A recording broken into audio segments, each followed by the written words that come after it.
नमस्कार साथियों, मैं दिलीप मीना फिर से जुड़ चुका हूं ठेठ बात पर। साथियों, इस वक्त हम मौजूद थे हिंडौन सिटी के सकरगटा गांव में।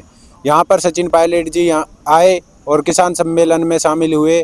साथ ही इन्होंने अपने पिताजी श्री राजेश पायलट जी की मूर्ति का अनावरण किया और किसानों को किसान सम्मेलन में जो बातें कही हैं उनसे किसानों से जानेंगे। हमारे साथ कुछ लोग जुड़े हैं, उनसे जानेंगे कि सचिन पायलट जी ने क्या क्या यहाँ पे बातें कही हैं। नमस्कार। नमस्कार। सबसे पहले तो मैं आपको बहुत बहुत धन्यवाद देता हूँ ठेठ बात न्यूज़ चैनल को, और आपको जो आप इतने टेम्परेचर में आपने समय दिया और हमारे इस प्रोग्राम को सोशल मीडिया पर जगजाहिर किया। आप बताइए, सचिन पायलट जी यहाँ आए किस बात को लेकर के? यहाँ पर हमारे आदर्श और मार्गदर्शक किसान नेता स्वर्गीय राजेश पायलट जी का मूर्ति अनावरण था, उसे लेकर के सचिन पायलट जी आए थे और किसान सभा को संबोधित किया।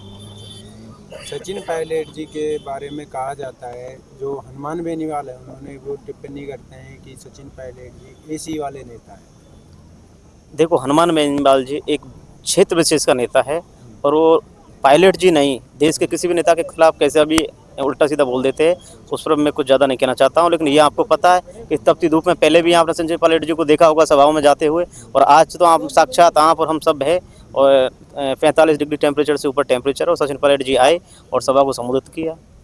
सचिन पायलट जी जैसे पांचना बांध को लेकर के उन्होंने बात कही है। सचिन पायलट जी देखिए, वो जाति विशेष के नेता नहीं है, वो 36 बिरादरी के नेता है, और वो यही संकेत देते हैं कि किसान कोई जात नहीं होती। जब मंडी में हम अनाज लेकर जाते हैं तो कोई आड़त या हमारा कोई भी जो बंदा होगा किसान यूनियन मंडी का, वो ये नहीं पूछता कि गुजर का अनाज है, कि ये मीना का अनाज है या ये जाट का अनाज है।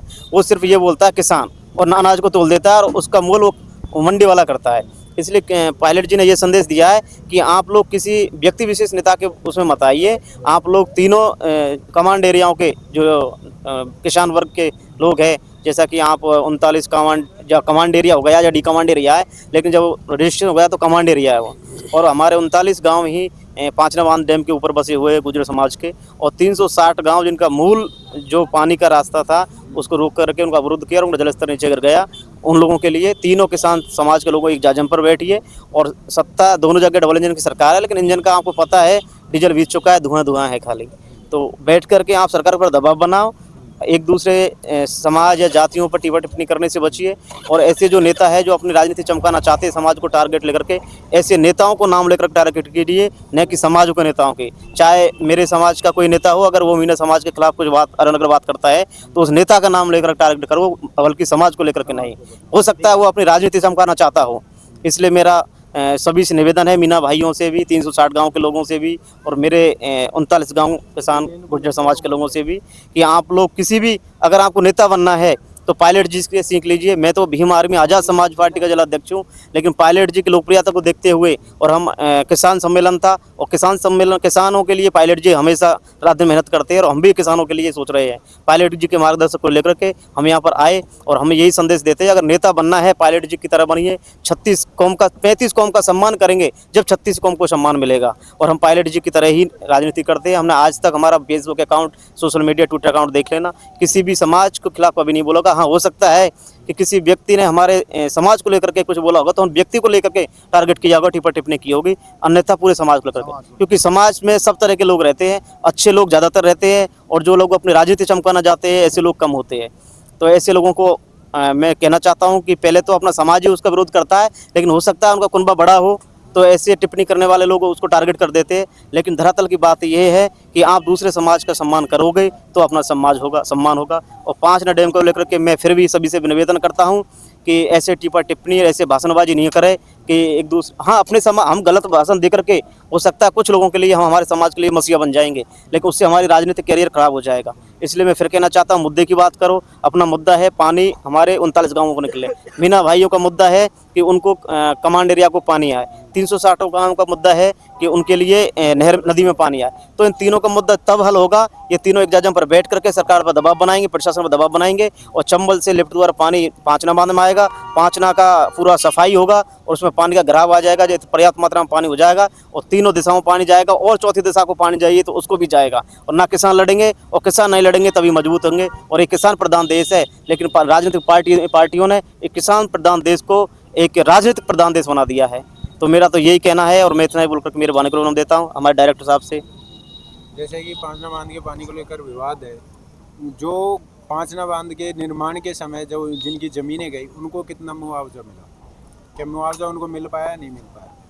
उनको मुआवजा सिर्फ वहाँ पर फसल वही थी, तो उन लोगों को सिर्फ फसल का मुआवजा दिया था, ज़मीन का कोई मुआवजा नहीं दिया। लेकिन देखो, सार्वजनिक हित के लिए अगर वहाँ बांध बनाया और सबके लोगों के लिए पर्याप्त पानी की व्यवस्था के लिए बनाया, तो उस मुआवजे को छोड़िए, जो 1000 साल पहले मुआवजा मिला नहीं मिला, क्या है क्या नहीं है, उसे छोड़िए। लेकिन अब मुद्दा है कि किसानों को पानी दिया जाए और पानी लाया जाए।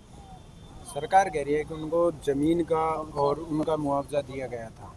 ऐसा कुछ भी नहीं, मैं बोल रहा हूँ ना, समाज हमारे बुजुर्ग हमसे बोलते थे कि जो हमने फसल बोई थी उस फसल का मुआवजा दिया था और एक आश्वासन दिया था कि जिन गांवों की ज़मीन गई है उनमें से हर घर में से एक नौकरी लगाई जाएगी। लेकिन दुर्भाग्यपूर्ण बात ये रही कि हमारा समाज पिछड़ा हुआ था, उन्होंने कभी गौर नहीं किया और शासन ने उनकी सुनी नहीं। आज पूरे 39 गाँवों में 1-2 लोग पांचना बांध पर नौकर होंगे, बाकी सब लोगों को नौकरी नहीं दी और खाली फसल का मुआवजा देकर उनको संतुष्ट कर दिया, फसल का मुआवजा दे करके संतुष्ट कर दिया।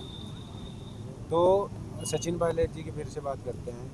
अशोक गहलोत जी ने उन पर इल्ज़ाम लगाया कि मानेसर कांड में सब अगर सचिन पायलट की ही पूरी गलती थी। देखिए, मैं तो नहीं बोलूँगा, लेकिन दूसरी पार्टी का और हमसे बड़े हैं और वरिष्ठ है, आदरणीय और हमारे मार्गदर्शक रमेश मीणा जी, जैसा कि मंच पे आपने सुना था, और वो भी वो जो मानेसर कांड था उनके साथ थे। उन्होंने बोला कि हमारा नार्को टेस्ट करवा दो अगर हमने 11 करोड़ रुपए लिए हो तो, नहीं तो गहलोत जी का नार्को टेस्ट करवा दो, हम बता देंगे कितने उसने घोटाले किए हैं और कितने समाजों को बेचा है और अब कैसी घटिया राजनीति कर रहे हैं।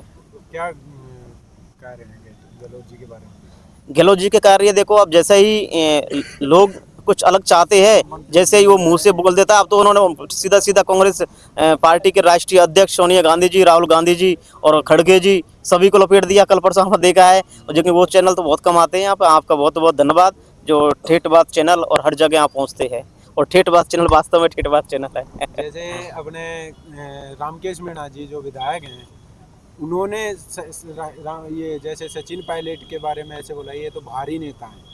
देखिए, रामकेश जी मीणा जी ने भारी नेता बोला, लेकिन देश के संविधान में लिखा हुआ है कि 10 साल जहाँ पर कोई निवास कर लेता है वो वहाँ का निवासी हो जाता है। पायलट जी को तो विरासत से राजनीति यहाँ की है, विरासत से राजनीति यहाँ की है, और उनकी पार्टी में भी सुखबीर जौनपुर ये बाहर से नेता आके बन रहे हैं और वो यहाँ से टिकट देते हैं, सांसद बनाते हैं।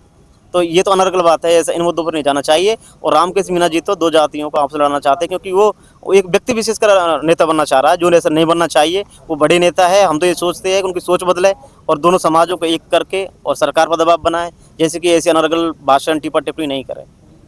आपका क्या कहना है कि भाई आपके सभी का, यहाँ के किसानों का, क्या 2028 में सचिन पायलट बनेंगे कांग्रेस, मतलब सीएम जो मुख्यमंत्री बनेंगे, क्या सचिन पायलट बनेंगे या अशोक गहलोत या फिर कोई और नया चेहरा है? देखिए, मैं भीम आर्मी आज़ाद समाज पार्टी का जिलाध्यक्ष हूँ। मैं किसान सम्मेलन के नाते यहाँ पर आया हूँ और मैं चाहता हूँ कि जो 36 कौम का नेता है उसकी चाहे कोई भी समाज से नेता हो जो 36 कौम का सम्मान करता है, उस सभा में हर जगह जाता हूँ। मेरी पार्टी ने मुझ पर ऐसा कोई प्रतिबंध नहीं लगाया है कि वहाँ कांग्रेस की सभा है और आप नहीं जाओगे। वो मेरे विचार है, वहाँ अच्छा नेता है, उसके मार्गदर्शन मुझे अच्छा लगते हैं, वहाँ मैं जाता हूँ।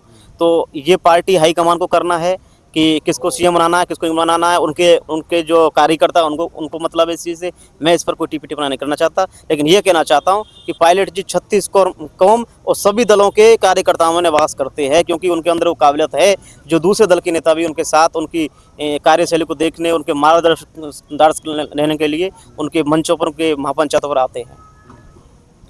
जैसे कि सचिन पायलट जी का क्षेत्र टोंक आता है, टोंक विधानसभा से वे विधायक हैं। उन्हीं के क्षेत्र में लोग, जो हिंदू लोग हैं, वो पलायन कर रहे हैं, मुस्लिम लोग समाज से लेकर के। देखिए, ये तो ये बात बेबुनियाद बात है।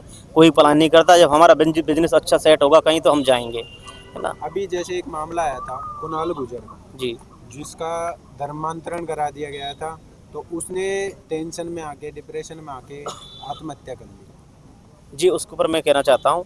देखिए, जब हमारा बच्चा किसी दूसरे धर्म की बच्ची से शादी करता है, तब भी वो हो जाता है, क्या बोलते हैं उसको, मतलब दूसरे धर्म में जब अपना बच्चा कोई रिलेशनशिप बनाता है तो भी उसको टारगेट करते हैं। उसका धर्म का बच्चा हमारे समाज में अगर कोई बच्ची को वो करता है, फिर भी उसको टारगेट करते। ये बीजेपी सरकार की सोची सजी साजिश है।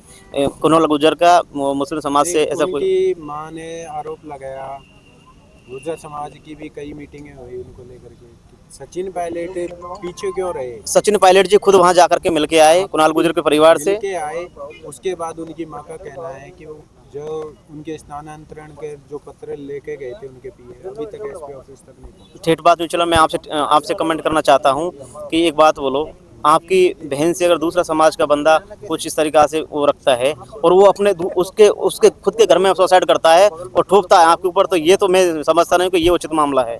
जैसे कि उनकी मां ने जो सबूत दिए थे सर एसपी साहब को, जहाँ के प्रशासन को, तो वो सबूत पूरे खिलाफ आ रहे हैं। उनके डीएनए उसमें जो पोस्टमार्टम रिपोर्ट में उसका खतना कराया गया, बाकी और उनके घर पे लोगों ने जैसे उनके भाई को भी पकड़ के उनको धमकियाँ दी गई और उनके घर पे गाड़ियाँ भेज के उसको पिटाया गया। और अभी रिसेंटली उनकी माँ भीलवाड़ा भीलवाड़ा शिफ्ट हो गई है। देखो ये मेरा व्यक्ति विशेष का कहने का है, मेरा खुद का पर्सनली फैसला है कि अगर मेरा बेटा अगर दूसरे समाज में जाकर के इस तरीका से किसी बहन बेटी के साथ रिलेशनशिप बनाता है और अंत में जाकर खुद ही फंस जाता है और वो सुसाइड करता है, मैं तो इस चीज़ को निराधार समझता हूँ, गलत समझता हूँ। आगे जो कुछ कहना चाहता है मेरे समाज का हो, जो दूसरे समाज को हो, आपस में हिंदू मुस्लिम को लड़ाना चाहता हो, उसके ऊपर मैं कोई नकल बात नहीं करना चाहता। नहीं, जैसे उनके ये जो घटना हुई उसके बाद भी उनके ऊपर जैसे धमकियां दी गई उनके परिवार को, और फिर भी उनकी मां के ट्रांसफ़र नहीं किया जा रहा, उनका जो क्षेत्र है वो वहाँ से निकलना चाहिए और उनका ट्रांसफ़र नहीं कराया जा रहा। देखिए ये चीज़ राजनीति में होती रहती है। हमारे सामान्य करोड़ी मीना जी खाद्य मंत्री है और वो एक दिन पहले जाते हैं और वो सीज करके आ जाते हैं खाद के गोदामों को, और दूसरे दिन उनके पीछे के जो लोग जाते हैं और पैसे लेते हैं और उनको खुलवा देते हैं।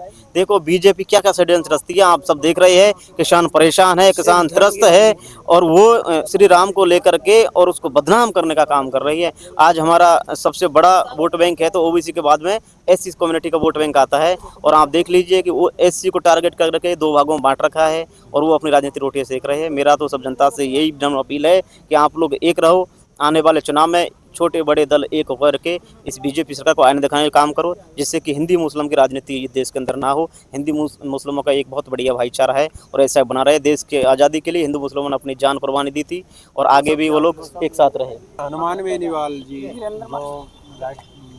जो हैं उन्होंने सचिन पायलट जी का, जैसे सचिन पायलट जी आगे अगर चुनाव जीतते हैं तो क्या उनकी पार्टी में जाएंगे या फिर कांग्रेस में जाएंगे? उन्होंने उनको ये पायलट जी का व्यक्ति विशेष विचार है और ये हनुमान जी का व्यक्ति विशेष विचार है, उस पर मैं कुछ नहीं बोल रहा। क्या जनता सचिन पायलट जी का, अगर हनुमान बेनीवाल की पार्टी में अगर सचिन पायलट जी जाएं तो जनता उनका साथ देगी? देखो धरातल की बात करते हैं तो हनुमान बेनीवाल का अभी कोई पूरे देश में पूरे स्टेट में कहीं वो प्रभाव नहीं है। कुछ क्षेत्र कुछ डिस्ट्रिक्टों में प्रभाव है, जो वहाँ भी वो अब उनकी एक सीट रह गई है। मैं नहीं कह सकता कि पायलट जी या हनुमान बेनीवाल दोनों मिलकर चुनाव लड़े, और पायलट जी तो कांग्रेस के सिपाही है और किसानों के नेता है। किसानों का जहाँ भला होगा वहाँ पायलट जी सेवा करेंगे और उस पार्टी में काम करेंगे। हनुमान बेनीवाल अभी जैसे भरतपुर डी क्षेत्र में आने वाले हैं अपने पार्टी का प्रचार प्रसार करने के लिए। देखो पार्टी का प्रचार तो हर लोग आते हैं और हर लोग करते हैं, लेकिन आप खुद देखना जो यहाँ पर जनसम वोट बैंक बन पाएगा? नहीं, मुझे लगता है नहीं बन पाएगा, क्योंकि वैसी लोकप्रियता नहीं है। राजनीति होने के लिए पैसेंस बहुत जरूरी है और वो पैसेंस हनुमान बेनीवाल के पास नहीं है। हमारा एक ही निवेदन है 36 कौम, नवयुवा, बुजुर्ग, माताएं, बहनें सबसे कि आने वाले 2028 में कांग्रेस की सरकार आए, और कांग्रेस की सरकार आए तो पायलट साहब सीएम बने, गहलोत साहब 3 बार रह चुके, और नवयुवा को मौका मिले, 36 कौम के किसान नेता को मौका मिले, जिससे हमारा राजस्थान सही तरीके से चल सके। तो साथियों हमारे साथ कुछ किसान जुड़े थे, उन्होंने बताया कि जैसे सचिन पायलट आए हैं विकास के बारे में। ऐसी और वीडियो जानने के लिए जुड़े रहिए हमारे साथ।